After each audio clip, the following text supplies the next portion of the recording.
Bonjour à tous, aujourd'hui on se retrouve pour la présentation de l'oracle Antiquities of Magic Oracle, qui est l'oracle fait par Gillian C. Wild, dont je vous ai présenté le tarot il y a quelques semaines maintenant. Je vous le remontre, il est là, je l'ai à côté. Il s'agissait donc de ce tarot-là qui s'appelait le Naked Art Tarot. Donc elle a également créé un oracle que je me suis procuré en même temps, je vous en avais rapidement parlé et c'est aujourd'hui qu'on va voir cet oracle. Lorsque vous recevez l'oracle, voici comment il se présente. Donc il arrive dans une boîte cartonnée format livre qui s'ouvre comme ceci. La mienne a été un petit peu abîmée durant le transport. Elle a l'air quand même assez fragile.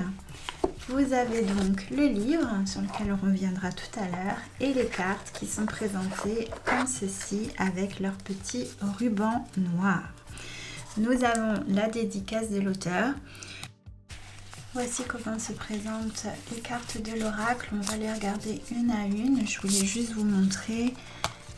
On a cet aspect parchemin brûlé sur les côtés. Mais on a de la couleur, ça se voit bien par exemple sur l'océan, par touche, exactement comme dans son tarot. Les cartes sont au format poker, je vais vous montrer par rapport à une carte de tarot. Je vais prendre l'as de coupe de son tarot, voilà, taille de tarot standard et une carte format poker. C'est également le format des Lenormand que j'utilise. Au niveau du livre, voici comment il se présente. Donc on est sur un livre de 142 pages avec les explications des cartes. Et il y a quelque chose que j'ai adoré, mais vraiment, je vais vous montrer. Quand j'ai commencé... Quand j'ai reçu l'oracle, en fait, les cartes sont classées par ordre alphabétique. Donc, je ne vais pas prendre l'ange parce que j'ai l'armure sous les yeux. Voilà. Vous avez pour chaque carte une incantation. Donc, par exemple, ici en français, cela donne « Je connais, j'honore et je respecte mes limites émotionnelles » pour l'armure. On a les mots-clés qu'elle a donnés elle-même, donc protection, bouclier, renfermement, mais dans le sens positif du terme. C'est repli sur soi, voilà. Courage, force et... forte bundarise, limite je crois, il me semble. Oui, ça doit être ça. Vous avez la signification par rapport au tarot, donc ça renvoie à la carte de l'empereur, au chariot, à la mort, au chevalier de coupe, au chevalier de bâton, au 4 d'épée, au chevalier d'épée ou au roi de pentacle. Et en dessous, vous avez vos pensées intuitives et c'est là en fait où on s'approprie l'oracle et c'est ça que j'ai trouvé exceptionnel. Si j'avais demain la possibilité de créer un oracle, je referais exactement ça parce que sans regarder les mots-clés, j'ai simplement regardé la carte, j'ai moi-même choisi quels étaient les mots-clés et les significations que je voulais y donner. Donc pour ma part, j'avais bien protection, bouclier, j'ai ajouté barrière, recul, enfermement sur soi, repli, limite forte et frontière. Je vous montre ce que j'ai mis par exemple pour le banc. Ça, c'est pas une carte existante. Si on prend les oiseaux, vous avez la carte dans le Lenormand. Donc, je vais vous mettre ce que j'ai mis quand même. Message, communication, liberté, voler, Peter Pan, imagination. Voilà ce que ça m'inspirait. Pour le banc, j'ai dû me poser la question parce que la carte du banc, c'est pas quelque chose qu'on a pas dans tous les jeux, c'est la première fois que je vois ça. Donc quand vous êtes assise ou assis sur un banc, qu'est-ce que cela représente pour vous? Et du coup, les mots-clés en sont sortis: apaisement, repos, calme, réflexion, observation, se poser et faire le point. Ça, ce sont les miennes. Et pour elle, c'était donc le repos, le jugement, la contemplation, prendre des décisions, assessment, je ne sais plus ce que ça veut dire, et être objectif. Ou, oui, dans le sens être objectif. Voilà, et ça c'est quelque chose que j'ai vraiment apprécié. Donc quand vous recevez l'oracle, vous pouvez prendre le temps et remplir. Donc je suis très loin d'avoir fini, mais en tout cas j'ai beaucoup aimé ça.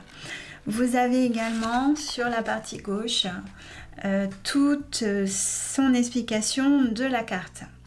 Donc là par exemple, si on reste sur le banc, hop là. Le banc est symbolique de prendre son temps, de se reposer, de se relaxer, de partir en grande contemplation. Le banc est universel pour s'asseoir dans a place of judgment. Pour moi, c'est le regard. C'est dans le sens... on s'installe et on a un regard, que ce soit sur soi ou sur quelque chose. C'est symbolique de réfléchir à ses objectifs, succès, etc. Désolée pour mon anglais, hein. Je prépare pas, je prends les pages au hasard, c'est peut-être un tort, mais au moins c'est plus naturel. Vous avez ensuite le message de l'oracle. Plein de sagesse, de se supporter, de prendre son temps, donc se supporter, apporter son appui, s'apporter son propre appui, se soutenir soi-même dans ce sens-là, de prendre le temps d'écouter, etc. Il n'y a pas besoin de se presser pour quoi que ce soit. L'univers sera prêt quand je le serai, ici. Je me donne la permission de prendre un moment et une grande inspiration pour contempler.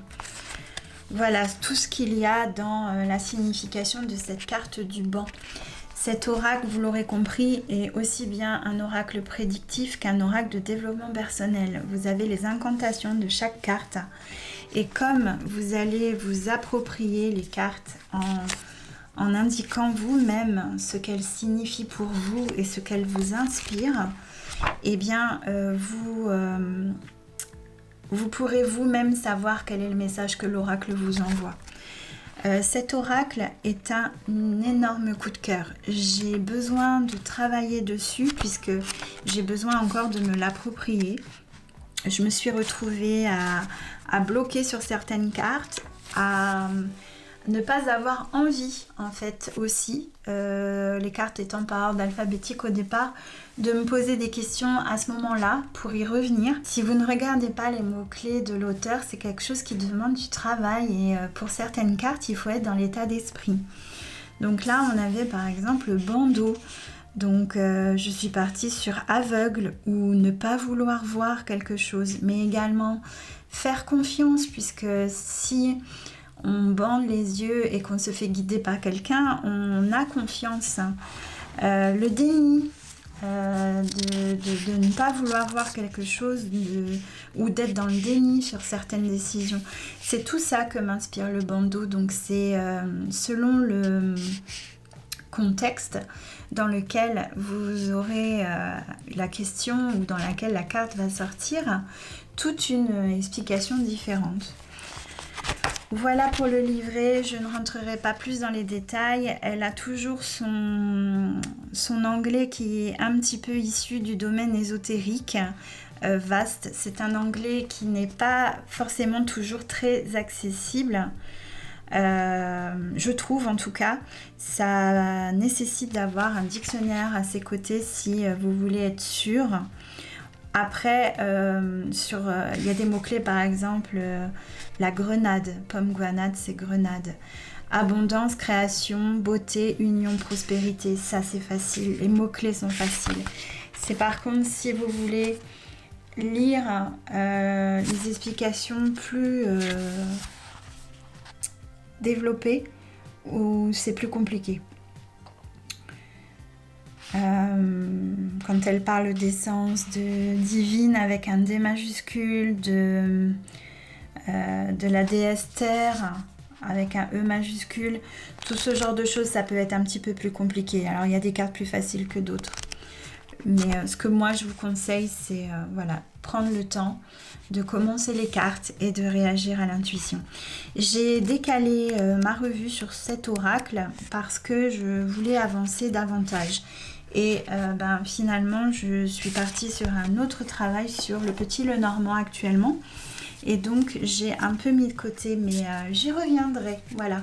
Mais je voulais quand même vous présenter cet oracle pas trop loin après son tarot parce que pour moi, c'est l'oracle qui a justifié l'achat du tarot. Le tarot, je l'avais vu passer, je n'avais pas craqué. Par contre, j'ai craqué sur l'oracle, donc j'ai pris le tarot en même temps. On va regarder les cartes. Je vais vous les passer. Si je donne le titre en anglais, c'est que je ne connais pas la traduction française. Donc, le feu, les piliers, l'armure, l'océan, la tulipe, la rose, voice, je ne sais plus, le chien, la grenade.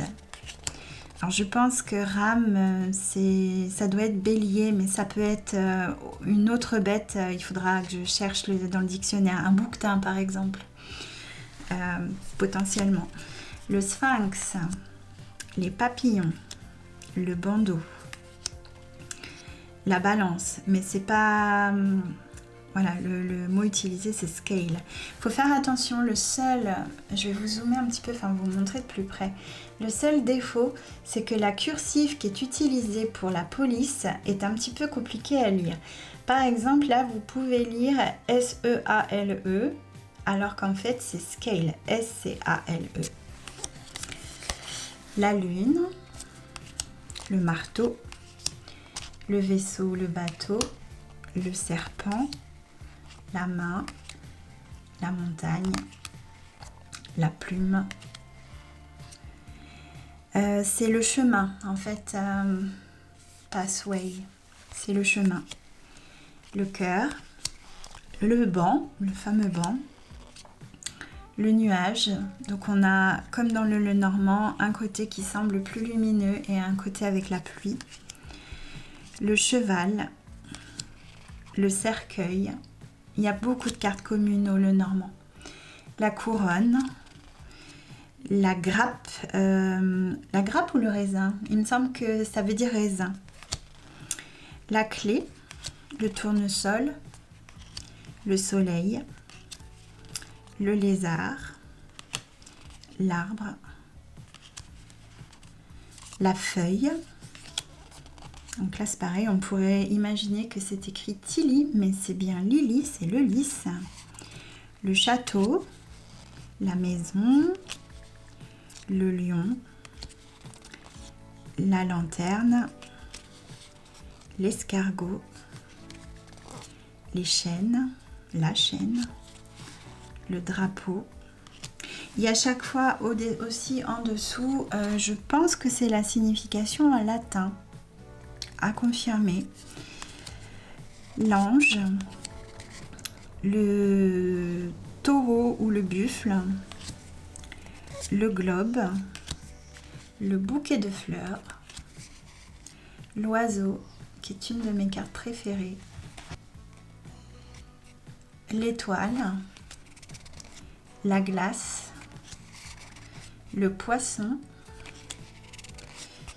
homard ou langouste? J'ai toujours un doute. Un des deux. Je pense que c'est le homard.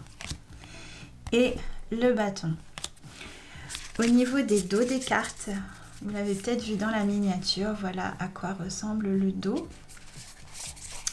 Au niveau de la qualité des cartes, donc déjà les tranches, on est sur des tranches noires. Les cartes sont mates des deux côtés. Vous voyez, vous n'avez pas le reflet de la lumière de l'éclairage que j'ai. Au niveau épaisseur, elles sont de très bonne qualité. C'est la même qualité que les cartes de tarot. Si vous connaissez les tarots Affinimat, alors j'en ai plusieurs, j'avais le sien. Le tarot renard est un tarot Affinimat également. Le Dark Mansion Tarot, vous êtes sur la même qualité de carte. La différence, c'est que pour l'oracle, alors ça doit être lié au format, mais vous avez une très bonne glisse des cartes. Ce qui n'était pas le cas forcément sur les autres tarots mat que je viens de citer. Il n'y a pas une bonne glisse. Là, vous l'avez. Ça se bat, ça se mélange facilement et ça ne va pas s'abîmer comme ça. Voilà. Écoutez, pour moi, j'aime beaucoup cet oracle. Donc, il n'est pas dans mon sac, contrairement à ceux que je vous ai présentés ces derniers temps. Simplement parce que je veux pouvoir me l'approprier exactement comme l'auteur l'a souhaité. C'est-à-dire par le guide avec ces fameuses lignes à remplir dans le guide soi-même. Je veux pouvoir m'approprier cet oracle avant de l'utiliser pour que chaque signification de carte me soit propre en fait. Donc je vous tiendrai au courant, je pense qu'on en reparlera. J'envisage de faire une vidéo de type mes Lenormand ou mes oracles préférés dans lesquels, même si vous les avez déjà vus, on en reparlera brièvement et à ce moment-là, celui-là je sais qu'il sera dans mes préférés, je le sais déjà, mais il faut que je travaille davantage et que je me l'approprie pour qu'il rejoigne mon sac. Voilà pour la vidéo de ce mercredi, j'espère que vous avez passé un bon moment. N'hésitez pas à vous abonner à la chaîne, je publie donc une vidéo orientée tarot le dimanche et une vidéo oracle le mercredi. J'attends vos retours également, qu'est-ce que vous aimez, qu'est-ce que vous voulez voir, qu'est-ce qui vous manque, qu'est-ce qui est de trop. Faites-moi des commentaires pour que je puisse m'améliorer, voilà. Je vous souhaite en tout cas une très bonne fin de journée et j'espère à très vite. Au revoir!